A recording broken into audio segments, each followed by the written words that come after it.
Well, everyone here in attendance and everyone that's going to be watching as a recording, thanks so much. We have our dear friend Ed Crane from Oklahoma City's here. I was just telling him and Jason, the seasonality of what we're doing with the 10 ways to improve your fall annual giving campaign is great, obviously. So episode 127, thanks everybody for coming and for tuning in. Jason Ledlow, Trevor Nelson, and as I mentioned, Ed Crane. Thanks so much for joining us, Ed. We really appreciate it.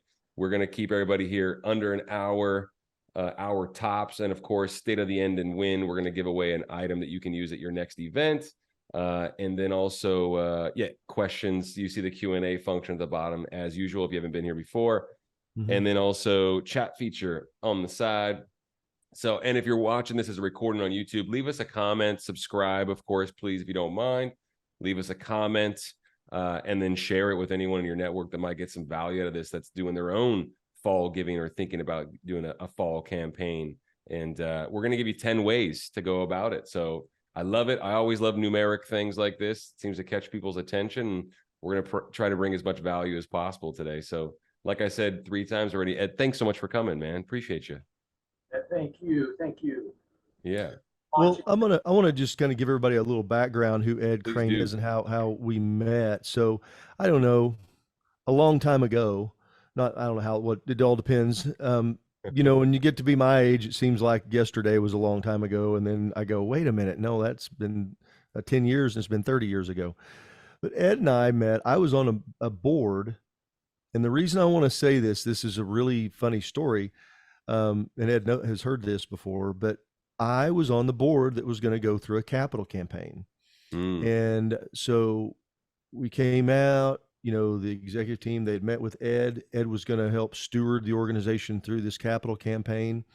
And the first time that he and I met, he brings this gigantic book about like so big and starts saying, okay, we want to know about who you know here. And he starts flipping through this. Do you know anybody here? You know, we're going through organizations and foundations and all the stuff and I remember talking to my wife about it afterwards, and I go, you know, I'm like, why don't we pick up the phone and just start calling stuff? Well, the reality is this. It still goes back to who you know. It's still about relationship. And now, you know, all these years later from knowing Ed, and it clicked with me there in a really significant way. And so Ed and I have been able to stay connected all these years and pass back and forth. So I'm really glad to have you here to talk about it because, you know, you've been raising money for well over 30 years in the nonprofit world and has worked for foundations, and he's seen it go really well and seen things that were not so well. So welcome. My focus, I don't know where all of your listeners might be, but for those of us who are in Oklahoma, it's quite hot right now. So it's a little difficult to think about fall. Yeah. If you can take yourself there, we have to do this every year anyway. I just got an appeal yesterday in the mail from a local charity. And they're wise because they're hitting, and I'm sure they're going to hit us multiple times this fall. No, fall doesn't begin, you know, for a couple months. And that is my point in planning for this, is you really have to lay out a calendar of activities and repeat and make sure that people are reminded that they need to donate. One of the first things, which sounds so very basic in my world, and I've been in fundraising 43 years, and I work with small and medium-sized nonprofits now as a consultant. A lot of people don't set goals. It's really amazing to me. They have kind of a general idea of what their budget is, but they really don't focus on a goal. They can't tell you exactly what they need and why they need it, which is pretty mysterious. Sometimes I think it's because there's been so much time operating the organization because they don't have the staff to do some of the heavy thinking and lifting. But it sounds very basic, but you have to have a goal for your annual giving campaign, whatever you call that. I think most of us think of direct mail, but it can be many other activities that create this structure for you. So one of the reasons for the goal is it gives some accountability to the staff and to the board and others that we're trying to raise, you know, 50,000 or 70,000 or 300,000, whatever the case might be, for general operating purposes, which is kind of not as sexy and appropriate as maybe some other projects you might raise money for. So it's telling that story, but you have to set that goal. And that gives me a donor. If I know you're trying to raise 50, 30, 300, whatever, then I can determine what part of that goal I might be. Now, I'm not going to be the whole thing. I don't have that kind of resource. I don't have those kinds of resources, but it's about buy-in.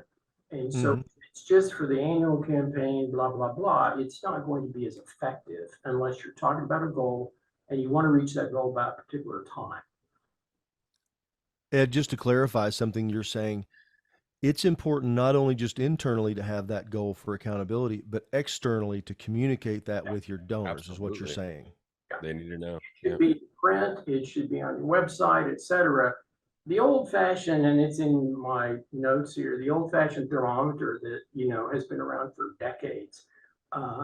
You can also come up with other methods of showing progress during the campaign, but show people, because I think we all buy into that. We want to see something succeed, whether it's placing, you know, building a building or whatever the case is. We want to see there's progress being made. So seeing the numbers go up is very important. Sounds very basic, but it's very important. Absolutely. But you're right, Jason. It's both internal and external, and we don't externalize our goals very well. That's my experience. We talk a lot about the organization, we almost over talk it. We don't think about who's receiving the invitation to give and what their aspirations and interests are. And that's really a key thing, is what motivates Jason or Trevor to give. And don't over talk that the organization's good, but think about them and what their aspirations are as individuals, donors. I also think a point that number two, from my perspective, and we don't see this a lot, is to have annual chairpersons for your event. Again, I think of annual giving as somewhat direct mail oriented, but it can also be local activities and things of that nature. But if you have a chair, if you recruit a chair and a co-chair or a committee, their names can be on this information. It looks like it's a going event, activity, and it helps people, I think, buy in. But you've already got people who are working, and they're volunteers. We know staff gets paid to fundraise. And so to me, it's important that people see that there are volunteers, donors who are working actively and have endorsed the campaign. So I think that's a piece that also can add put a little more face on your project. Love that. So you have Jason and Trevor saying, hey, we're part of the 2023 annual giving effort for XYZ organization. Then I go, oh, I wonder why those guys are involved. Yep. What do they do? And it's not just a staff function of just spinning stuff out, because every nonprofit fundraises. What makes yours different, I think, is a real key element.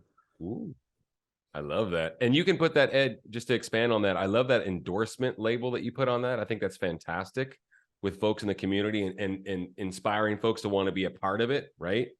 But I mean, you can do that on paper, you can do that on video, the way folks are obviously taking in the information and where their attention is these days. I could see it going both ways, especially a video, you know what I mean? That's on a social channel or a website or what have you, right?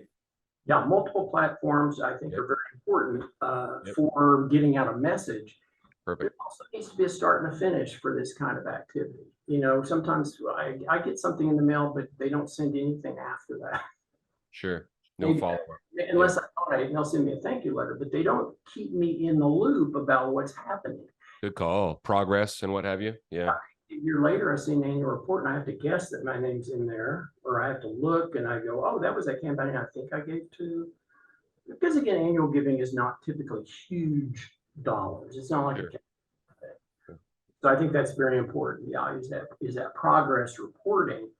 And gosh, with email and websites and all these other things, you have so many opportunities to communicate informally with people anyway, or formally. Yep. But that's not done enough. The other part that's important is, again, there's a difference between annual giving when you're approaching your regular donors who already know you, and then there's the new group that you're trying to appeal to. So your message is not just one audience. we sometimes think that we just mail the same old newsletter to everybody. Everybody's going to react the same. I read large print. Maybe it's based on my age. I like larger print, not huge. But I want to be able to read it without using a magnifying glass. So think about your different audiences and what their needs are, because it's really about the donor. Different demos, the whole nine. Yes, yep, absolutely, perfect. Yep. Yeah. I think that's a key. Absolutely, no question. The other part that I see more of it than I used to, I guess. But I call it a challenge grant or a matching gift piece to your effort. That is asking, once you set your goal at 30,000 or 500,000 or whatever your annual giving goal is, and that's internal, setting it internally, is to reach out to one of your existing donors who has the capacity to give a certain size gift to help match any of the gifts that come in. And I see that pretty consistently now with a number of organizations. Ideally, the person who gives that amount, it's either a quarter maybe of the goal or a half of the goal, which is pretty significant, really does motivate other people that your gift will be matched dollar for dollar up to whatever that gift amount that the donor is giving, who's making the matching gift. It'd be very powerful, particularly if the donor will allow you to identify them. It could be an individual, it could be a foundation, it could be a corporation, it could be a group of people, etc. Anonymous matching gifts to me aren't as effective because I kind of question, why do they want anonymity? Well, I understand they may not want to be pursued by other people, but at the same time, it helps, again, put a face on the organization if you're, and a testimonial maybe from that individual or donor about why they're giving that much for that match. Because there's a story there which also could compel certain people to give who think that's pretty cool. And if I give $1, then I'm really giving $2. Makes me feel better as a small donor. People understand the math. I get it. Do you think, because you use a couple of words that I like to use whenever I'm coaching somebody, like when we're looking for fund a need or, paddle raise, whatever you want to call it, to say, go get a match challenge. And I always say, I'm always real specific about how I talk about when you ask for it. Now, you're going to take whatever you can get. But if I say, Ed, would you be willing to make a significant gift that we could use to turn around and challenge the room to get them to help participate, versus, hey, will you do a match of anything up to a certain gift? To me, those are two different asks. One, I'm asking you for a gift that we can use. The second one is, will you match anything up to a certain amount? And the reason I say that, because I've literally had somebody say, well, I'm sure that they'll go ahead and give it. I'm like, no, they won't. I've never, not one time, and you can tell me because you've been doing this longer than I have. Have you ever had somebody on a match that didn't make goal or, whatever, that went ahead and just said, oh, I'm going to go ahead and give you the 250,000. You only raised 175, but I'll go ahead and give you 250. Well, I actually have seen that. Well, you've seen a lot, I'm sure. Because they are very vested in the organization. Yeah. So, but there's a difference to me on the challenge. The challenge part to me is, we are challenging me as a donor. I'm challenging you to do this. And if you don't do it, I'm not giving. The matching part is like, oh yeah, you can use my gift as a matching. Is a little less detailed. There are some foundations, of course, that are quite interested in the transparency and accountability on that. They'll ask for a list of donors and the amounts, or they'll ask, maybe they only match new donors, give some or increases in donations from prior donors. So there's a lot of bookkeeping there, but all of those are really great opportunities to, enlarge your giving base. And I think they're fantastic. They really are. There are a number of foundations that do challenge grants and matching grants. As you do your research, you can find these because they think it helps build your capacity as an organization, and that's right, because they're encouraging you to get more donors, smaller donors, so to increase the donation, we want Jason to give, he gave $50 last year. We're going to challenge him to give 25 more this year. And that 25 will be matched. Yeah. Yeah. Love that. Super creative. Not 75. And that makes you work for your living, you know, if you're the fundraiser. Mm-hmm. But you know, I'm gonna kind of go back to your very first point. You said, you know, you talked about accountability, and I know we got more points, and I want to let you get to them, Ed, but because it's important stuff. But sometimes I literally coached somebody this week, and I said, well, how much money do you want to raise? Well, they didn't want to give a number because they don't. My take on it. This is just my take. Yeah. Well, they didn't want to fail. Sure. What if we don't make goal? What if we don't? Then it's a failure. Yep. And so we went through, and of course they were wanting that. You know, I'm using some just generic numbers.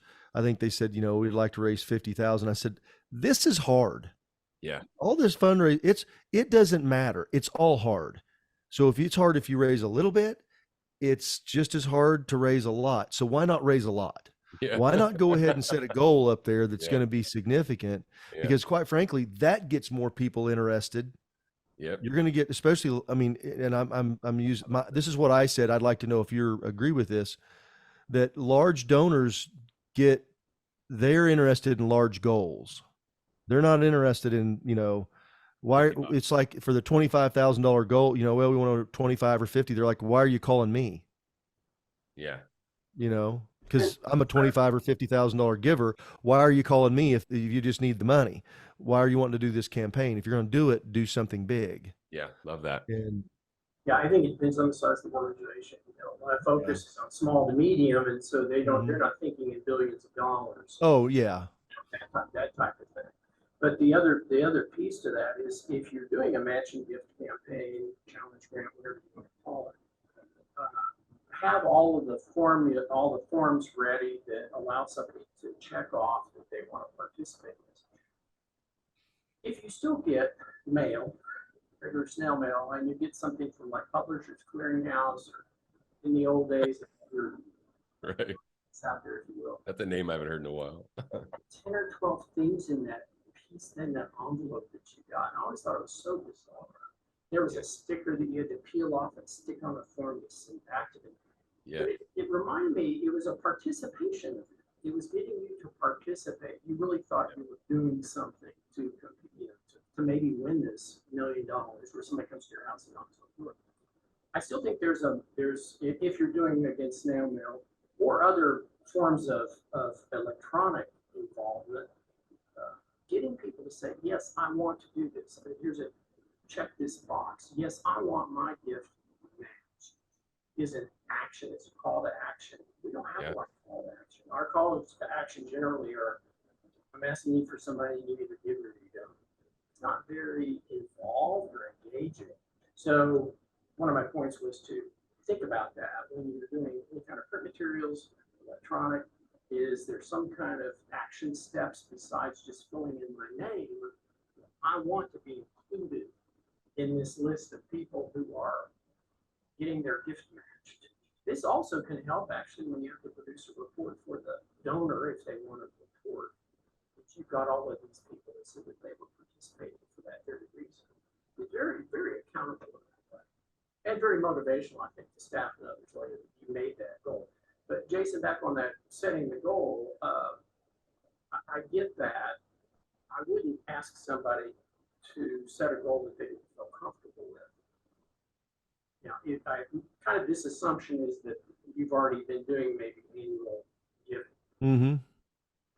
So in that regard, it would be, you know, don't take a leap off of the building, the bridge, or whatever the case might be. Hey Ed, will you just pull that just a little bit closer? There we go. I think there you go. Much better. Thank you. I would not set a goal that's unreasonable, but I increase it from the prior year. That may be 5%, maybe it's 20%. I don't know what it will be. We're big believers in asking for more these days. That's for sure.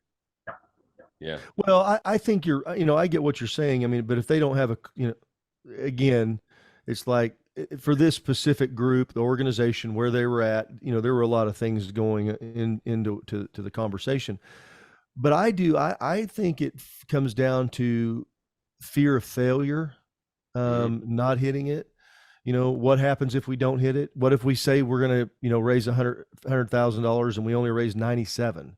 Which is very understandable. Yeah, I get it. Well, is that, and I get it that everybody wants to hit the goal, but I think sometimes, that falls in, or they're just not used, it's a new organization. You talk about small to medium, and I know you work with a lot of organizations in that range, that for that goal, $50,000 is 20% of their annual budget. They got a $250,000 annual budget, and that's where they're at. So it's a big deal for them. So anyway, I appreciate your feedback on that, because I think that is true, that some of these nonprofits, they don't set a goal because they don't want, they're afraid to fail. They're maybe sticking it out. And you're right, maybe they don't have a plan. I think that's probably the biggest thing, which obviously is what you help them do, we help them do, is to have a plan, a real plan, not just, hey, we're going to send out some emails and see what happens, cross our fingers. The other piece on the matching gift or challenge grant is it does give you an opportunity also to do a press release and announce that this is out there. That might pick up a few new donors that way. I don't, it's real hard to know what people are reading these days, but I think social media has finally pretty much wiped out print media. And, but I still think there's a market out there for the print media folks too, because it's an older group who have money, that has money. And reading that somebody has just made this matching gift possible, it's good until December 31st or whatever the case is, you probably get a few people giving who hadn't in the past. And so it's a way to capture, and press releases are super inexpensive to do. Yeah. And also be an update as well. If you're going to update your fan club, you can also update the media as this progresses, much like a United Way does when you think about it. They do they've got a great history of starting on a certain day and they end on a certain day. And through that period of time, they are updating their partner agencies and donors where they are, so that, and they do typically set a goal where they have in the past done that. Another element that's so critical, and colleges and universities still to this day do a pretty good job of this, and that is having the donor recognition apparatus in place. Depending on, again, on your organization's size, $500 may be a major gift. Others, it would be $50,000. Sure. But there has to be some kind of a training. These are training wheels from my background, which is, if I give to a certain organization $100, $500, whatever the case might be, I'm at a certain gift level, and that's recognized publicly. And the reason for doing that over time is it has proven over the decades, people do increase. You go up that wonderful donor pyramid that we all heard about back in the day. But if you don't have that system in place, there's nothing really for me that incentivizes me to give more. Because I know that it's eventually, whether it's a magazine or some kind of online publication or listing, I'm going to find my name there eventually, unless I don't want it. And I can check off this is an anonymous gift. There needs to be some kind of framework there for donor recognition. So having 5 or 6 different levels of giving, $100, $250, $500, whatever the case is, what's comfortable for you, for an individual organization is really key. I first saw this when I worked at a small college, a small Presbyterian college in Kentucky back in the 70s. And they had 5 or 6 different gift levels. And you knew which level you were. You kind of knew which level you were. And their job was to move you up. And as you might imagine, alumni do move up. You chase them around for about 5 or 10 years after they graduate, because they keep moving and you can't find them. And then they look around, they see their peers are giving. And I'm a such and such. Well, I want to be in that one. And so there's some competition to that, but that's, Sure. you have to reach people on their level. You have to have a lot of little sparkly things for people to incentivize them to give. Matching gift, donor recognition society, phone calls, things of that nature, because we're all different. What motivates Trevor may not motivate me. We're in two different parts of the world. Mm-hmm. We have different experiences, different interests, and he may be interested in the, you know, humane society, and I may not like dogs or cats at all. Yeah. So again, it's I have to have a few things out there that might intrigue him, but also intrigue me as well. I love that. That's our language, brother. Yeah. There we go. There we go. Yep. I love that. The other key thing is, don't forget that the reason for giving in the fall is because it's still the primary motivating time for all of us. It's back to school. It's holidays of all kinds. It's December 31st, which is the end of the tax year. Yeah. Deductions are not what they used to be. They are not, everybody cares about those because of the changes in the tax code a few years ago. But there's still the motivation by a lot of people. I mean, it still motivates a lot of people to know that they can get a tax deduction if they qualify as far as their tax, as far as their tax returns allow them to be. So I think that that's another sales point for you. There are people who benefit from that. There are other people who don't care, but you include it in there anyway. You know, the other piece with matching gifts, which is a little bit off track here, depending on who your donors work for, their companies may match their gifts, which is a whole matching gifts program. And particularly if you're an educational institution, colleges, universities have just raked in billions over the years because the matching gifts programs seem to me to be biased towards an educational institution more than anybody else. Mm-hmm. And so that's something worth mentioning too. If your organization does your employer match gifts to nonprofit organizations, that could be the way to stimulate more money as well. So that's part of your communication as well. I've seen that firsthand, Ed. My mother works for the United Way here locally in Northern California, and the area was devastated by wildfires over and over and over and over again, year after year. And there's so many matching employer gifts that are going on at so many different organizations throughout the whole North Valley, you know, the whole northern part of California. It took off like gangbusters, frankly. You know what I mean? And so many folks are giving, and their employers matching. Could be a sheet metal company, and then, like you said, a school district. You know what I mean? But it's all going to fund the relief efforts for wildfire devastation, which is at the forefront of everyone's mind locally. Very interesting approach, and it seemed to work. I know it's worked incredibly well. That's also a way to engage somebody whose own gift may not be that large, but they can get it maybe doubled by for U.S. Steel or IBM or somebody that manages gifts. That's a significant piece there. I really didn't have that in my notes earlier. The other part that, of course, I'm not convinced people read anymore. I'm really not. I think we are all addicted to our very small amounts. Yes. Social media. We look for headlines and blurbs and announcements and pings and all that. So I wouldn't emphasize real heavy copy. Your appeals, pictures, large graphics, images, things that tell the story about your particular organization are really important, because what interests me may not interest somebody else. And but at the same time, you can really tell a story with graphics and with that's how we're consuming those stories these days, for sure. We're big proponents of brevity with the messaging as well, so. Well, speaking of that, I want to just dive into that for just a second, because we talk about the goldfish syndrome.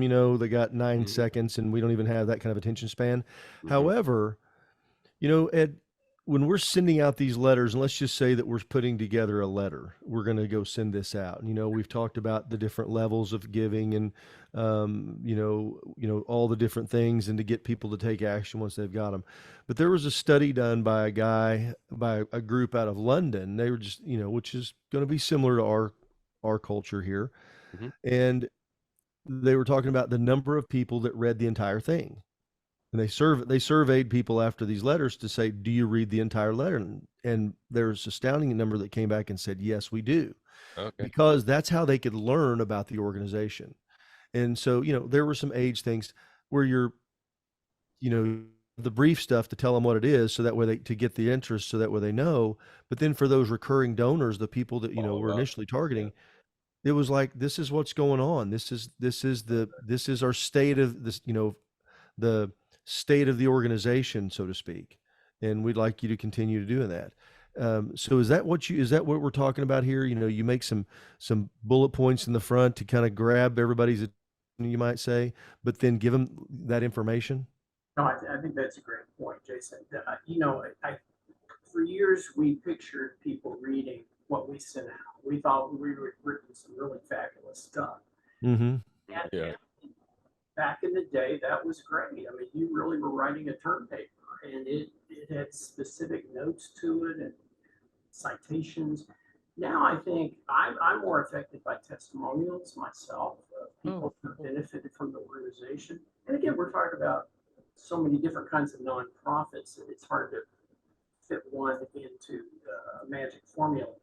I want to know what the money's for. That was one of my next points. Is really, after you set that goal of 50,000 or $500,000 or whatever it is, how would you use that money? And it could be for general operations, which in the past was kind of a nasty thing. We didn't want to talk about that because the foundations wouldn't fund it.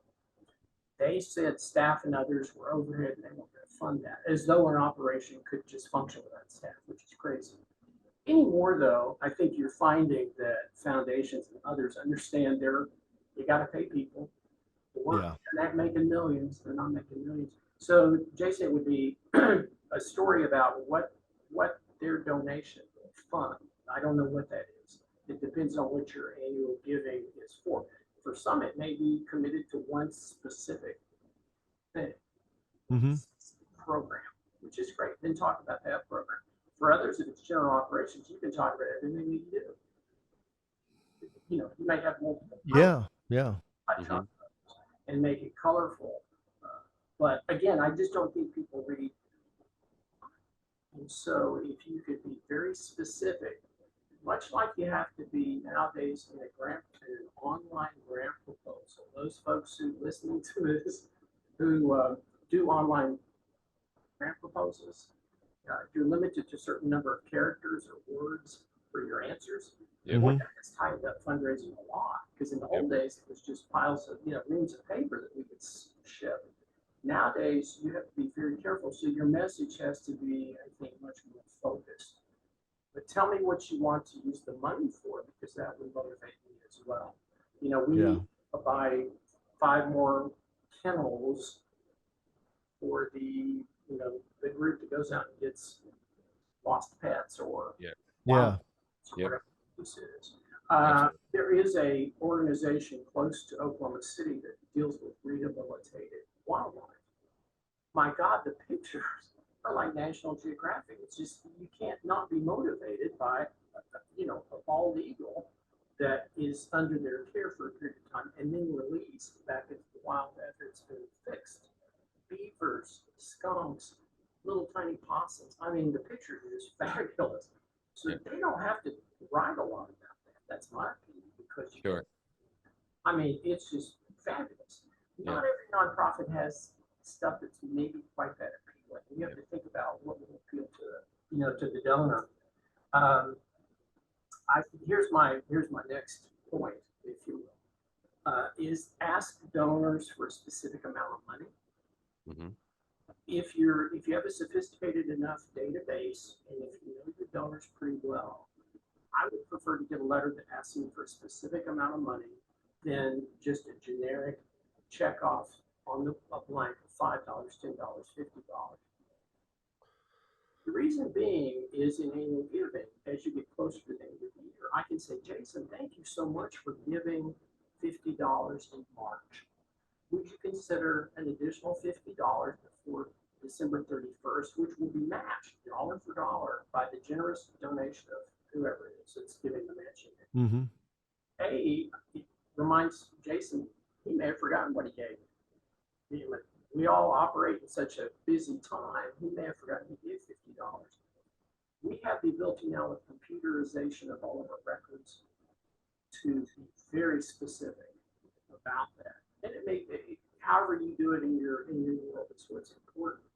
But you're also telling me specifically what would help your organization the most is an additional $50 maybe, for whatever purpose it is. But I want you, that is, to me, extreme personalization. It's when you tell me, remind me what I did, and that by the end of the year, if I give an additional 50, it'll be matched dollar for dollar, maybe, if you have a matching program, or it moves me up in the gift recognition system. I'm going from blue to silver.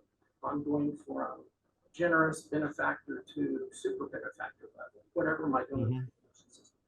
That's where you really get in there and manage the dollars.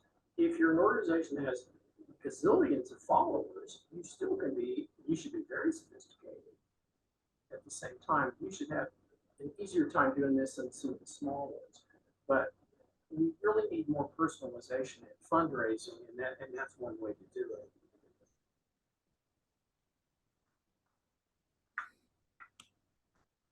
I'm going to jump ahead on this, and I'm going to say that your first foray into the annual appeal, your first outreach, whether it's electronic or print or both, depending on your audience, that's one of three that you will do in the fall. That's one of three outreaches, because I want to know, even if I give immediately after I get your first appeal, still keep me in the loop to get the update, because that makes me feel good. Maybe I'll do more. Maybe I'll get more, particularly if it's an emotional thing. Yep. If it's a hot item, like a hurricane or whatever the heck it is. I mean, that's how giving happens. It's emotional. Yeah. Big projects, wildfires, etc. Those kinds of things. But all of this should be planned on a calendar so that you're not just, oh yeah, we need to send an update. So, no. You already have this plotted out. You can also use the thermometer in there as well to show the increase, or maybe your thermometer is leaves on a tree and each one, or bulbs on a tree and each bulb that's turned on, so to speak. You can use phenomenal things electronically that I'm not able to do, but I could find somebody that could do it. Sure. Yeah. So, we're in the same boat. Maybe it's an organization that celebrates Christmas. We'll just throw that out there. Maybe they have a tree framework and a bulb is lit until it gets to the top, whatever that dollar amount is, 500,000, 25,000, whatever the case is. There's a lot of ways to make this fun because it gives me a reason to go to your website. Maybe you send me a link. Hey, here's a link to see how we're doing. There's just so many ways to make it fun instead of drudgery, which sometimes annual giving can be because it's direct mail oriented and maybe not as personal. The other thing is I think you can call people, even if you get voicemail, remind them to give, that you need them to give, that they've got something in the mail and you're just following up with it because you're verifying that they even received it. Because I know sometimes people call me and I don't remember ever getting anything. And I don't think I threw it away. It may have just not actually gotten it. Yep. So it's important to do, to have a continuum and have your annual campaign, Treat it like a campaign where it's planned out. I think it's really, really smart, Ed. I think sometimes we're chasing our tail, so to speak. And if those things are all planned out, this is what we do on this week, and 2 weeks later we follow up with this, and then we give the progress report and what have you. I think that's really smart, man. But those are some of the areas I would touch on. I think we kind of overlapped a bit on that, which is great. But it's all good. Again, it's setting a goal, which I know can be scary. Recruiting some volunteers to help put a face on the project. Incentivizing people to give by using matching gifts, by using a donor recognition system. That's not difficult to develop, but you want to stick with it for a period of several years. Don't change the gift levels over and over again, because that makes me confused. Explain. Jason was asking about that. Explain what the money's for. What's the story here? What is the story we're trying to tell? Ask for a specific dollar amount. Ask for a specific dollar amount from each of your donors, and send at least 2 updates after the initial solicitation. However you do that. Progress. Again, yeah. Folks, maybe your whole database is just electronic, and that's fantastic too. Yeah. Use some kind of a gauge, a thermometer, or some other device. It shows the progress of reaching that goal, because that also gives me a feeling and kind of a guilt thing for me. Gosh, I didn't give, and they're kind of struggling. Absolutely. Public radio doesn't always make their goals. I listen to public radio locally. Yeah. There are some of the campaigns which, they beat the snot out of you to get their money, and they will say, "Thank you so much," but they didn't make the yeah.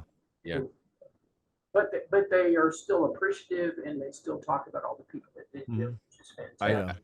I'm not trying to be rude, Ed, but I actually think that plays into what we see at events or online auctions, or just the psychology these days of people waiting to the last minute, right? I mean, like, I'm aware I do want to give, but I know I have time. I know that you said chronologically you should have a start and a finish, and I think that's fantastic. But I think that leaving that to chance and not following up, I think obviously, as you're saying, is a huge mistake, because if you give folks the opportunity to give at the very last minute, some folks, I'm not saying they're procrastinators, but that's just how they're conditioned these days, right? So it just is so prudent to make sure that you give folks the opportunity to give even at the very end, right? Yeah, and the number of clients that I have worked with have end-of-year challenge grants, and those will follow. December 31st is a cutoff, but some are still dilly-dallying around January 15th. Totally. You include those in there, and you can also call people and say, "Hey, we're only short X number of dollars." Smart. I mean, there's many ways to do this, so this is just to personalize this as much as I think you can. I would call your top donors. I think we rely on mail too, and email is a little invasive for big gifts. Can be, yeah. And again, it depends on how that person wants to be communicated with. But I would call them and encourage them to give if they haven't, and also call them to thank them for their gift. I continue to hear donors say, and read this, and this was in the Chronicle of Philanthropy recently, a man who was really mad about not being recognized by the places he gave to. It was quite a controversial article, actually. Some people said, "Well, it's not about you." It doesn't matter, man. It's human nature. It's an epidemic in our space right now, Ed. I know I'm preaching to the choir, but brother, people are not thanking people enough. We're constantly having this conversation with leaders in the space like yourself and folks that have literally, we had a conversation with a gentleman that has created a company based on handwritten notes and saying thank you, because the biggest issue for so many organizations is they're not thanking their donors, right? It's wild. Yeah. There's a lot of stress in fundraising. There's no doubt about it. And I think staff tend to, there's a lot of turnover. Yeah, you're not wrong, especially recently, the last couple of years. Yeah. I think that's a challenge that we want to be, fundraising to be really, really successful over a period of time is about relationships and not transactions. God bless you. I've often said it's relational, not transactional. Yep. There are many transactions that deal with fundraising, like putting money in a kettle for Salvation Army. That's very transactional. Yep. Yeah. I will not see that bell ringer again, probably. Sure. That's right. Okay. So, but for big gifts and for long-term giving, it is very relational. And no question. when you have turnover in staff, then you break those relationships, or you can break some of those relationships. Yep. Well, yeah, it's not even about recognition. Yeah, it's not even about recognition, like you said. That's not what it's about. It's about graciousness. You know what I mean, right? Well, yeah. Well, guys, as we wrap this up, a couple of points that I want to just come back and just really want to reiterate Really to everybody good. who's listening. And we would love any questions that you've got. If you have a comment or a clarification or something like that, put it down in the comments of the video here on YouTube, or, give it to us now if you're listening to it live. We definitely want to get that to it, and we'll Yep. get you connected with Ed if that's what you'd like to do. But, a couple of things that really were key to me is that this is a fundraising campaign, an annual campaign. It's not just, well, we're just going to send out a letter and cross our fingers and hope what it is. And that you've got to set a goal. You've got to share that goal, both internally and externally. Yep. That, getting somebody to be your annual giving chair, because number one, it gives accountability. You have a press release, you can do those things. We know, you mentioned United Way here in Oklahoma, they do the big annual campaign all across the country. They do. When they do it, there's a start and a finish time, and they have an annual committee. It is a group of people, a group of volunteers who come together that are on that committee to drive the donations and to drive to reach that goal. So I think that is really significant. I love that. I love that. Challenge is all good. One of the things that I thought was really good: be ready to receive a donation. I love that. Equal opportunity. Have your forms ready. Yep. Get it there. If somebody goes, well, yeah, okay, I'm going to write you a check. What do I do? Boom. I just happen to have the form right here. I have a pen. So if it's one of those things, or I can send it to you right now while you're on the phone, I'm going to send this form to you right now. I'm not going to send it tomorrow. I'm not going to send it next week. I'm going to do it right now while we're talking on the phone. That way I know you got it. Yeah. I love that. One thing that, the one thing I wanted to hit on that we did not talk about, and it's funny that I'm going to bring this up and Ed's going to know what I'm talking about. And we just got a couple of minutes. So Ed and I were working with, and I asked Ed to talk to an individual about, I think it was out of Philadelphia. And we were talking about it, and what he was going to raise, that they were wanting to raise money for, was very specific to a certain community. Mm-hmm. Yet nowhere on their website or anything else did they talk about what the community, and it was a beautiful website. I mean, it's really nice. Mm-hmm, mm-hmm. But not one place did I mean, we looked. I don't know that you ever found it. Did you, Ed? Because I sure didn't. Where it specified the community. And I think when you're doing annual giving, and especially when it's tied around a community, donors in the community, in your community, care about your community. Now, you may have donors all across the, because they don't care about where it's at. They just want to help puppies with, that's had their tails docked. I don't know. They just don't like having puppies having their tails cut off. So they're about that. I'm making this up, so please forgive me if that's what you're into. But I think that's something that's really personal to people. Know their money's, if it's in their community, they want to know. I think it's important. I don't think you're ever going to hurt your. I know some folks, well, we want to seem like we're bigger than we are. I don't know that's such a good idea. I that's always the best idea. Yeah. You want to let, be transparent. So many folks are so community motivated these days too. I thought it sounds like a broad stroke, but I loved it when you said, Ed, I mean, a few things, express to people what you need and why you need it. I thought that was simple, but really impactful. I think everyone could leave with just making sure they get that point across. You know what I mean? I love that. Yeah. And then you have setting goals. Jason mentioned it. You mentioned it. I can piggyback on it. I think it's amazing to have a metric like that. And I just keep on coming back to the communicate the progress along the way, the goal, asking for more, and then, communicating the progress so people feel like they're a part of a winner. You know what I mean? Like, I think that's a real visceral thing for donors these days, that they definitely want to get that progress. They want to be informed. And of course, there's different ways you can go about doing that, but I think that's huge. I thought that was gold. Years ago, I was on the board of a branch YMCA in Dallas-Fort Worth area. And it was, oh gosh, how many years ago? A long time ago. Mm-hmm. And because I was always a fundraiser, that's what they wanted me to do when I was on the board. But anyway, the first year, they had horse races, if you will. So I was the blue horse, and it was red horse, green.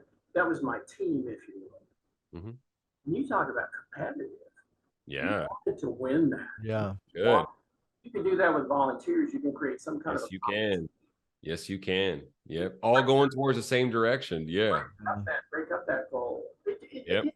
there's so many variations on this, but you could break up that goal to, Yeah. you know, Jason's going to take a piece of it, Trevor's going to take a piece of it, I'm going to take a piece of it, and in the end, maybe there is a trip involved or something of that nature. I used to do Chamber of Commerce stuff. Went to Mexico twice because I had lots of memberships. Yeah. Yeah. And we were just eager to go because it was going to be fun. Yeah. They made it fun. They made it fun. It was just, but it was fundraising, you know? I love Well, that. I think you got to put the fun in fundraising Yes. because it is hard. Because it's Heck definitely yeah. hard. You know, Do we whatever you talk about it can. all the time. Yeah, do whatever you can. Absolutely. Well, listen, That's great, guys, Ed. So thank good, you man. so much. If you guys want to reach out, you can reach to him, Ed Crane at cox.net, Ed Crane, C-R-A-N-E at cox.net. He'll be on the email when we send this out to everybody. We Thanks, appreciate you so much, Ed. I've got a winner. I got to announce that So real good. quick. Beverly DeWitt, you Hey, are the winner Bev. this week. Hey, Bev, for All showing up. right. You're going to get a All trip right. you can use in your next fundraiser. So thankful that you're here. Bev's just Out of Norman, always- Oklahoma, yeah, everyone. Right on. Oklahoma. Cool. Yep. Hey, And thanks, Ed. Really, really good. Thanks so much. Folks are going to be viewing this in perpetuity on YouTube. I think this is great for folks. Just some very, very simple and yet impactful stuff and some things that folks need to hear. That's I think that's the beauty of it. Thank you so much for sharing. And if you'd like to have a free coaching session, feel free to reach out to us. Any Go to questions? hgfundraising.com. Just sign up there. You can get Trevor and I.